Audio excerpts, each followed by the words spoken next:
আসসালামু আলাইকুম সুপ্রিয় ভাই ও বন্ধুরা, কেমন আছেন? আশা করি সবাই ভালো আছেন। তো এই মুহূর্তে আমি ইতালির ভেনিস শহর থেকে বলতেছি। তো সবসময়ের মতো আমি এখনো ভিডিওটা করতেছি। যারা আমার বাংলাদেশি ভাইরা আছে, যারা নতুন আসতেছে, ইতালিয়ান ভাষা শিখতে চায়, তো তারা যাতে খুব সহজে জানতে পারে, বুঝতে পারে, সেই জন্য আমি বাংলা অনুবাদ সহ অল্প অল্প করে করে আমি ভিডিও বানাতে চাইতেছি। গত আরেকটা ভিডিওতে এরকম বলছিলাম, তো এখনও বলতেছি। আর যারা আমার ভিডিওটা দেখতেছেন কিন্তু আমাকে ফলো করতেছেন না, তো সব ভিডিও হয়তো আপনাদের কাছে যাবে না।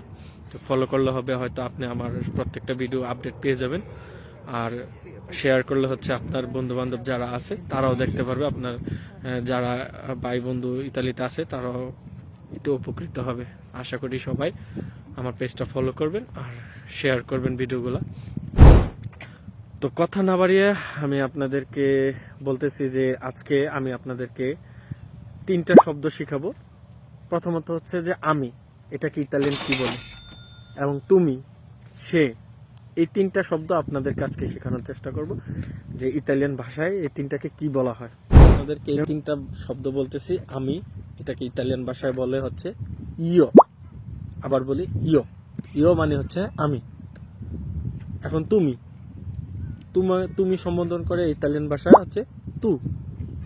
তু বলে হচ্ছে সম্বোধন করা হয়, তু মানে তুমি।